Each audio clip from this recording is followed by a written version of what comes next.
Notre peur la plus profonde n'est pas d'être inapte. Notre peur la plus profonde est d'avoir un pouvoir incommensurable. C'est notre propre lumière et non pas notre noirceur qui nous effraie le plus. Nous nous demandons « Mais qui suis-je pour être brillant, formidable, plein de talent, fantastique ?» En réalité, pourquoi ne pourrions-nous pas l'être ? Notre peur. De Marianne Williamson, un texte souvent attribué à Nelson Mandela.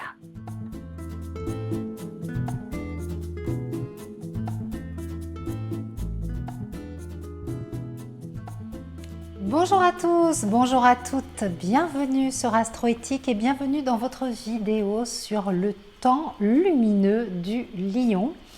C'est la 5e vidéo de cette série où nous accueillons à chaque fois en conscience l'entrée du soleil dans un nouveau signe, la phase énergétique que cela nous fait traverser pour suivre un fil de temps, un fil du temps, un fil d'or qui nous relie à notre essence profonde, à notre lumière. Donc on va se laisser traverser par les énergies du signe, de la saison, du soleil en lion. Après avoir été auprès de l'énergie plus douce et féminine du cancer, nous revoici au contact de l'énergie yang, lumineuse, tout feu, tout flamme du lion. Que se passe-t-il quand le soleil rentre en lion ? Comment nous aligner avec ces énergies? Déjà, on va prendre conscience que le soleil est à son apogée, au zénith. Il donne son intensité en termes de chaleur, en termes de lumière. Et on fête Lug, qui est la fête de la lumière et qui en fait nous parle de cette descente du soleil qui va renaître à Yule, mais qui va mourir. Et donc on est dans un temps de bascule des énergies.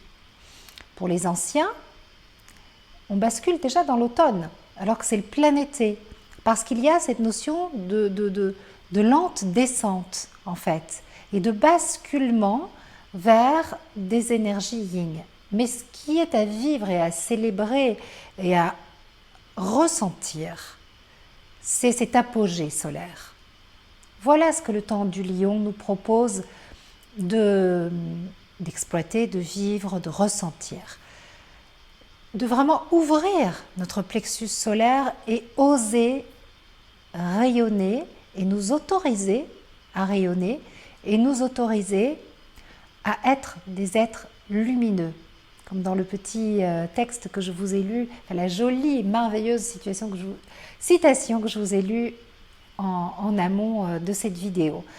Donc, on fête Lugnasad, la fête du blé, des moissons, la végétation qui atteint son apogée, le soleil qui est au zénith et qui est célébré une dernière fois parce qu'il va mourir à Shaman et renaître à Yule. Donc,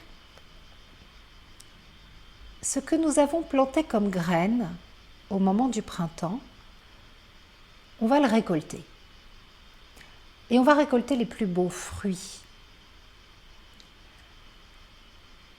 Plus que jamais, ouvrons notre cœur à l'amour, à la magie de la vie, à l'abondance et autorisons-nous à être lumineux, autorisons-nous à réussir, accordons-nous le droit d'exister. On est sur Terre, c'est pas par hasard, et on est animé par un besoin fondamental d'exister et de briller. C'est ça la leçon du soleil en lion. La phase lion chez un enfant, c'est la phase où l'enfant trône. Il est sur sa chaise haute, tout le monde le regarde, il attire l'attention, il fait le clown, il fait le pitre, parce que les lions sont des gens qui sont bourrés d'humour. Voilà, il polarise toutes les attentions, comme le soleil polarise notre attention et il envoie de l'énergie, nous donne de l'énergie, c'est un jeu d'énergie, c'est quelque chose de très lumineux. Donc on va placer un beau soleil ici au centre et on va vraiment retrouver cette position d'enfant roi. l'enfant roi qui a le droit d'attirer l'attention. Et ça va vraiment nous permettre de travailler sur notre besoin fondamental d'exister, de briller, d'être reconnu. Et pourquoi ne le serions-nous pas, en fait?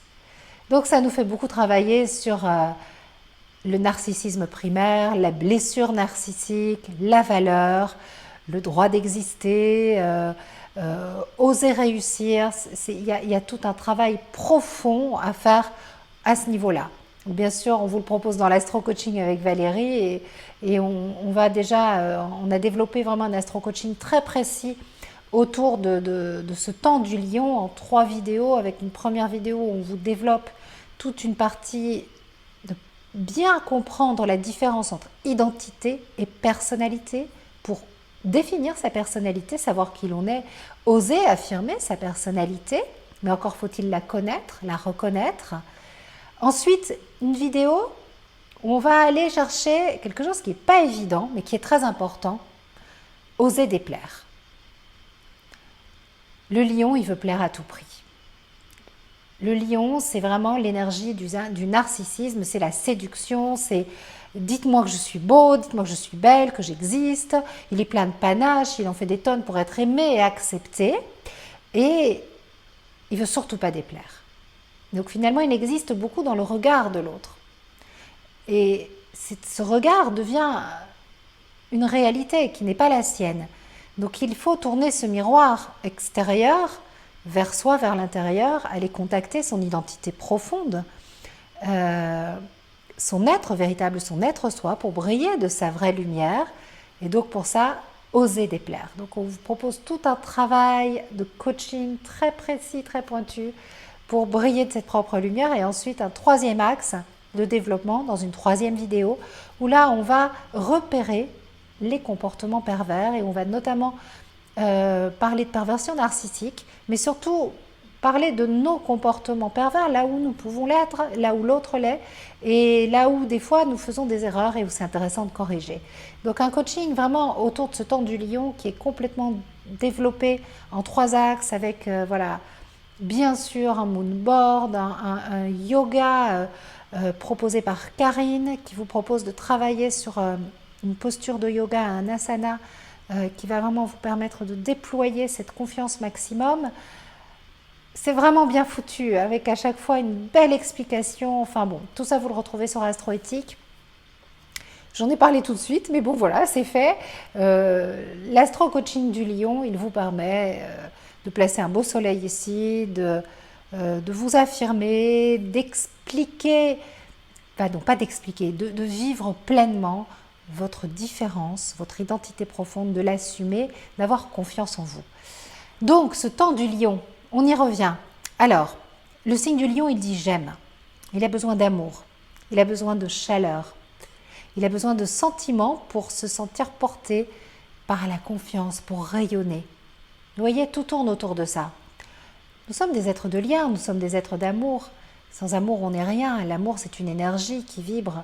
Mais si nous n'avons pas cet amour propre, sain, utile, nécessaire, si nous n'avons pu le construire en nous, par manque, par carence affective, pour tout un tas de raisons, on n'ose pas placer un soleil à l'intérieur de nous, on n'ose pas activer son soleil intérieur, on n'ose pas aller à la rencontre du héros ou de l'héroïne que l'on est, et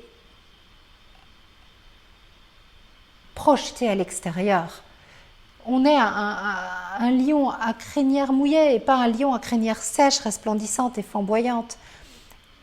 Il y a 2 types de lions. Ce lion à crinière sèche, c'est un lion qui s'est reconnu, qui a été au contact de son identité profonde et véritable, il n'y a pas de masque. Il brille, il est lumineux, il est rayonnant, parce qu'il est au contact de sa vérité. Il est vrai avec lui-même et vrai avec les autres. Le temps du lion et la phase du lion nous fait travailler notre authenticité. Tout le tralala du lion, c'est le paraître. Le paraître, en face, il y a l'être profond, l'être véritable. Et ce qui est intéressant quand on est dans la phase lion, c'est d'aller chercher l'être pour pouvoir paraître ce que l'on est, être véritablement et rayonner d'une lumière honnête, juste, sincère. Parce que ça demande beaucoup d'énergie de paraître. C'est quelque chose qui nous épuise. Donc, comme c'est l'été, généralement on est en vacances, on a le temps de faire un retour sur soi, et c'est un sain retour sur soi, c'est un moment d'égoïsme positif, où on va se poser des bonnes questions sur qui suis-je au fond, et quelle image je donne, quel personnage je joue, et quelle énergie ça me prend de jouer ces personnages, et comment pouvoir briller de ma véritable lumière. Donc, le temps du lion, il nous reconnecte à quelque chose de très profond, en fait. Hein. C'est un axe lion-verseau où on va aller sur la vérité. C'est un axe de vérité et d'authenticité. Alors, le lion est généreux, démonstratif, affectif. C'est vraiment la grandiosité. Donc, c'est un moment pour être généreux, démonstratif, ouvrir son cœur, aller vivre pleinement cette chaleur flamboyante du lion et ce temps de démonstration affective. Quand vient le temps du lion, juste après le cancer, on coupe le cordon ombilical pour affirmer son identité, pour devenir finalement qui l'on est vraiment, et on a de grands projets, de l'ambition, on vise haut, on vise loin, tout est possible. C'est vraiment cette phase, hein, encore une fois, de l'enfant qui trône. Rien ne lui est impossible. Et ce rien qui est impossible, c'est en fonction du regard qui est posé sur lui. Le regard bienveillant, encourageant, soutenant, positif du parent. C'est aller chercher où se trouve notre père intérieur. Pourquoi le père ? Parce que le lion est associé au soleil. Le soleil, dans un thème, c'est l'image du père et c'est ce père à l'intérieur de nous. La lune, c'est la maman, c'est la mère intérieure. La lune, c'est tout le domaine de la sécurité affective et de nos dépendances. Et c'est ce qu'on a travaillé avec le temps du cancer. Quand vient le temps du lion, on va travailler sur ce père intérieur qui coupe le cordon, qui est l'agent séparateur et qui nous ouvre au monde, pour que nous allions briller dans ce monde, pour que nous existions dans ce monde. C'est le rôle, c'est la fonction paternelle.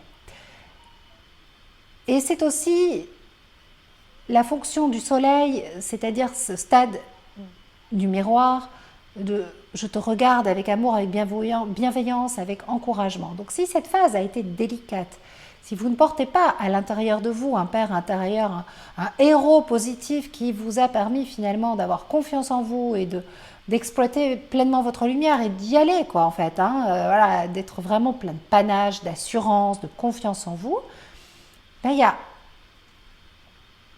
c'est ni bien ni mal, c'est votre histoire. Vous l'acceptez comme la meilleure possible pour vous, sachant que nous sommes les créateurs de nos situations de vie et que nous créons toujours des situations qui sont les meilleures pour nous pour évoluer. Donc il y a peut-être un challenge que vous avez à relever à ce niveau-là, mais en tout cas, c'est intéressant d'aller contacter ce père intérieur, ce masculin à l'intérieur de vous, positif, soutenant, bienveillant, pour vous autoriser à briller. Parce que rien n'est figé, c'est pas parce que vous avez manqué de ce héros intérieur, de ce narcissisme primaire, de ce soleil intérieur qui vous permettent d'avoir confiance en vous que vous ne pouvez pas. Vous pouvez vous-même guérir cette blessure, activer ce soleil intérieur, rétablir votre héros, votre masculin intérieur, votre père intérieur pour aller briller à l'extérieur. En astrologie ésotérique, en tant que planète sacrée, le soleil nous parle de la personnalité unifiée. Et il nous parle, il est le symbole du but à atteindre, le Graal, hein, dans cette incarnation en termes de processus d'individuation. C'est le but de l'évolution spirituelle. Donc, qu'est-ce que ça vient nous dire ? Dans notre première partie de vie, au niveau de notre personnalité, on va développer un persona. comme l'appelle Jung. Ce persona, c'est un masque qui nous est utile, avec des jeux de rôle pour répondre aux pressions extérieures, aux attentes supposées de l'extérieur, pour être conforme à notre environnement, notre éducation, la religion, tout ce qui finalement est le milieu social dans lequel on grandit, social, familial, ce bain dans lequel on grandit. Et donc pour répondre aux exigences de cette première couche sociale, on va créer un ou plusieurs personnages. Le but est bien sûr de ne pas s'identifier à ce persona. Parce que si on s'identifie à ce persona, on passe à côté d'une vibration profonde et authentique qui est nous-mêmes en fait.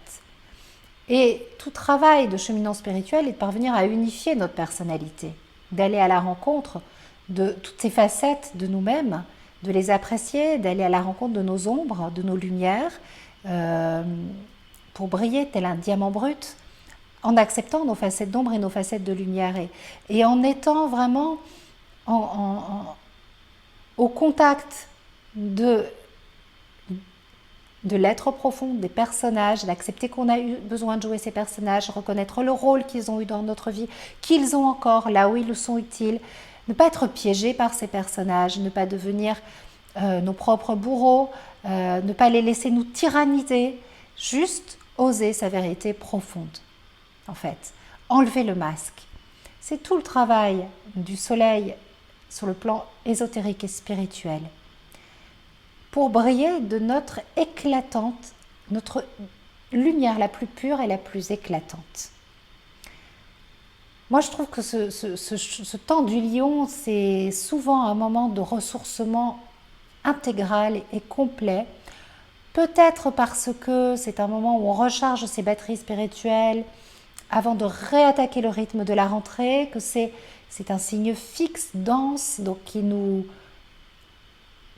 plug quelque part à la matière. C'est un signe de feu, hein, c'est pas un signe de terre, mais où on est, il y a quelque chose de très dense souvent au temps du lion, et où on va chercher l'or en fait. On va chercher le trésor à l'intérieur de nous. Donc on travaille avec des planètes ressources qui sont très intéressantes, mais le soleil. Donc le soleil, qui est une planète masculine, diurne, donc pour activer ce soleil à l'intérieur de nous. Et on travaille avec toute la symbolique du soleil ésotérique. Et donc là, c'est tout le travail qu'on vous propose en astro-coaching. On peut aller aussi à la rencontre de Hadès, de Pluton, qui est exalté dans le signe du lion. Alors, ça dépend des auteurs. Chacun a sa version. Il y en a qui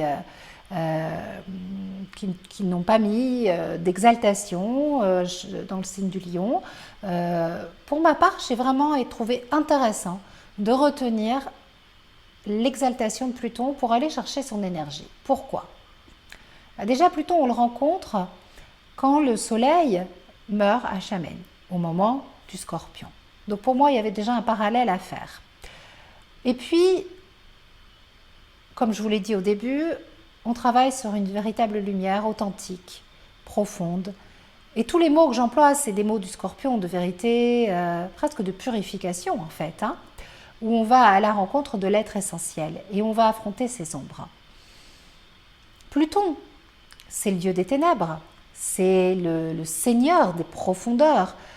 Il règne sur quelle lumière ? Mais sur la lumière qu'il y a à l'intérieur, sur le trésor caché, sur cette lumière que l'on rencontre une fois que l'on ose affronter ses ombres. Donc, cette transformation profonde et véritable, cette quête que l'on a quand on chemine vers soi, elle passe obligatoirement par Pluton. Et une planète en exaltation dans un signe, c'est une planète qui donne le maximum de ses possibilités. Pluton, quand il est en Lion, il est au top. Il est au top. C'est la phase lumineuse, c'est le versant lumineux de Pluton qui nous intéresse. Donc Pluton, n'oublions pas que c'est le dieu des richesses. De toutes les richesses. Alors bien sûr, il y a une phase sombre à Pluton en Lion, ça peut être un excès Mais on n'est pas là-dedans. On travaille justement sur acquérir une maîtrise, une connaissance, un savoir-faire, une amélioration de nous-mêmes pour donner le meilleur de nous-mêmes, la meilleure version possible de nous-mêmes en toute vérité, simplicité et authenticité. Donc oui, bien sûr qu'il y a plein de versions astrologiques de Pluton en Lion, mais ce qui nous intéresse là, c'est d'aller à la rencontre de cet archétype en fait. On travaille avec des archétypes dans ce programme d'abondance solaire, dans cette roue du zodiaque. On travaille avec les planètes, comme on travaille avec les dieux et les déesses. Ce sont des archétypes que l'on va rencontrer, que l'on appelle dans nos méditations, que l'on retrouve dans les exercices de coaching, dans les guidances, et qui viennent en fait nous révéler à des facettes de nous-mêmes. Comment? Par la lecture, la réflexion que ça nous inspire, ou par le travail énergétique que ces archétypes nous font faire. Donc on va aller à la rencontre de cet archétype plutonesque, de cet archétype d'Hadès, pour aller pour mettre en lumière tous les éléments de notre psyché. Éclaircir toutes nos zones d'ombre et apprécier pleinement toutes les facettes de notre personnalité, ces multiples facettes qui font de nous des personnes profondément rayonnantes. Et en planète challenge, nous avons Uranus. Uranus est en exil dans le signe du Lion. Donc encore une fois, l'idée ici, c'est d'aller travailler avec cet archétype d'Uranus, le tyran. Il y a plusieurs facettes à Uranus, mais si Uranus est en exil dans le signe du Lion, c'est Uranus le tyran qui nous intéresse. En quoi Uranus peut être un tyran parfois? Eh bien tout simplement, nous sommes tyranniques avec nous-mêmes lorsque nous nous imposons un rôle, lorsque nous cherchons à être un personnage, à jouer un rôle, à répondre à des exigences, à des pressions extérieures qui ne sont pas celles de notre être intérieur véritable et profond. Et là, nous devenons de véritables tyrans pour nous-mêmes, pour les autres. Et Uranus peut être un tyran impitoyable. Et quand Uranus va au maximum de sa tyrannie, eh bien, il finit par tout faire voler en éclats. Et ça nous explose en pleine figure. Et vous remarquerez que quand on fait semblant, quand on n'est pas aligné, quand on refuse finalement d'affronter sa vérité, eh bien, à un moment, la vie, elle nous fait exploser quelque chose en pleine figure, elle nous éveille de façon radicale, assez intense, pour que nous revenions à cette authenticité, cette vérité. Donc, ça vaut vraiment la peine de contacter, d'aller à la rencontre de cette part de nous qui nous tyrannise, là où nous sommes trop durs avec nous, trop exigeants, là où en fait on est dans une quête de perfection. Qu'est-ce qu'il y a derrière la quête de perfection? Eh bien, il y a la volonté d'être conforme à un personnage. Il y a derrière toute quête de perfection la volonté d'être conforme à un personnage qui naît tout simplement par nous, un personnage qui nous a été utile mais qui répond à des exigences extérieures, à des pressions extérieures qui sont en fait nos pressions intérieures. On va lâcher tout ça, on va aller à la rencontre de nous, définir notre personnalité. Comment on définit une personnalité? Qui je suis au fond? Des fois, c'est à cette simple question qu'on n'arrive pas à répondre. Quand on a posé l'astro-coaching avec Valérie et qu'on a posé le premier exercice d'astro-coaching, on a démarré par là. Et vous allez voir que les réponses, elles peinent à venir et qu'on a même besoin d'un mode d'emploi aujourd'hui pour pouvoir nous définir. Donc, c'est un très très beau travail à faire sur soi-même parce que ça permet de se connaître, de se définir, de poser des limites, d'identifier ce qui est le soi, ce qui est le non-soi, et donc de ne plus nous laisser parasiter par ce qui ne nous appartient pas. Donc de dire non, de vrai oui à soi. Ça simplifie quand même la vie. Donc il est important ce travail avec la phase Lion, il est très très important.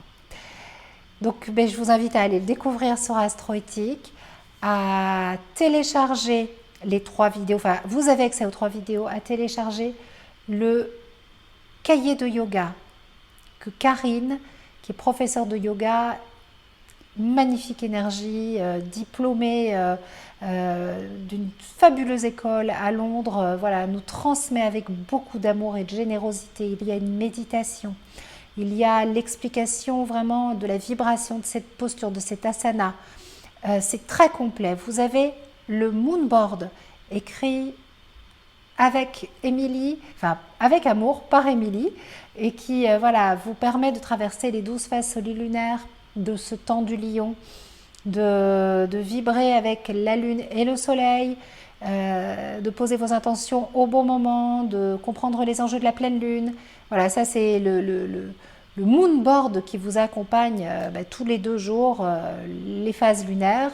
Et puis bien sûr, le cahier que j'ai ici, qui est le cahier voilà, sur le temps du soleil en Lion, où en fait je vous parle des planètes challenge, des rayons d'énergie, voilà, de tout ce temps du Lion, de ce qui se passe quand on est Bélier, Sagittaire ou Lion, qu'est-ce que le temps du Lion nous apporte. Gémeaux, Verseau, Balance, fonction de votre signe, ça vient vous dire quelque chose aussi. Tout ça est à découvrir sur Astroéthique, c'est vraiment très complet, ça vous accompagne tout au long du mois, il y a un message d'évolution, enfin vous avez beaucoup de documents à télécharger et à imprimer si vous le souhaitez, pour pouvoir vivre de la façon la plus lumineuse possible ce merveilleux temps du Lion. Je vous fais des gros bisous, je vous remercie d'avoir écouté cette nouvelle vidéo, d'avoir été au rendez-vous de ce 5e opus. On se retrouve aux alentours du 24 août pour l'entrée du soleil dans le signe de la Vierge. Je vous présenterai tout le travail d'astro-coaching qui est possible avec voilà, ce retour à l'activité, comment contacter notre force mentale, nos atouts innés. Et bien sûr, vous pourrez faire ce travail fort et forte de tout ce que vous aurez contacté comme belles énergies et comme vérité, comme authenticité avec ce temps du Lion. C'est un incontournable, le temps du Lion. Parole d'ascendant Lion. Je vous fais des gros bisous, bel été et au 24 août.